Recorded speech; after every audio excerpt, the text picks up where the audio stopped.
Darius McCormick begins our team coverage to show you the current conditions in Holmes County. Darius? Nearly 5,000 people are without power tonight in Holmes County, but outages are only part of the damage left behind. The other part looks like this. This massive tree came down last night, nearly crushing a man and his son.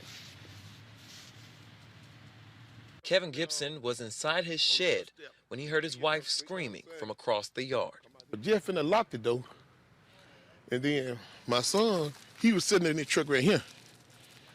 She yelled after seeing the ice-covered tree snapping, falling straight toward her son, who was sitting in his truck in the tree's path. I didn't know what he was. I heard him was saying something, so I didn't know he was hit or what, but he was sitting in the truck.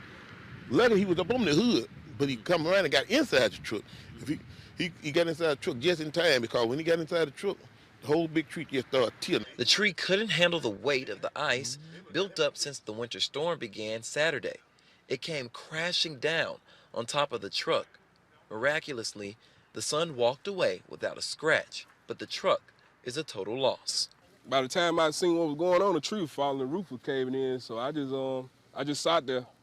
Man, I hope it don't crush me up in here. That was my only reaction. Gibson says the truck can be replaced, but not his son's life. He says he's thankful they all made it out alive. I thought he was gone, but he made it some kind of way. Now the family says insurance can't even assess the damage yet because the tree still needs to be removed. And Gibson says he doesn't have the equipment to do that in these conditions. And this is the reality for many families here in Lexington up to Chula. Our Holly Emery spoke with families out in Durant, speaking about how they're coping with the damages and the outage.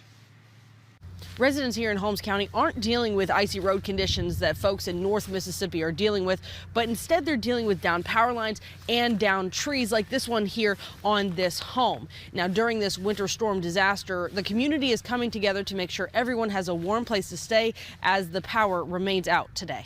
The volunteer firefighters, they have been doing a great job of revitalizing our fire station. They got us heat just in the nick of time. Pickens residents have been without power since early Sunday morning, leaving many without lights or heat in their homes. I really feel for our people here. Like I said, they've been working for less for so long.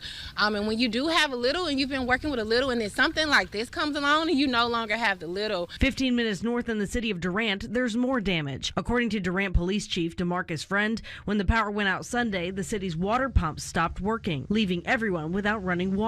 Friend says falling frozen tree limbs continue to be the biggest threat. We done had one fall on the house. We had several to fall near in local areas.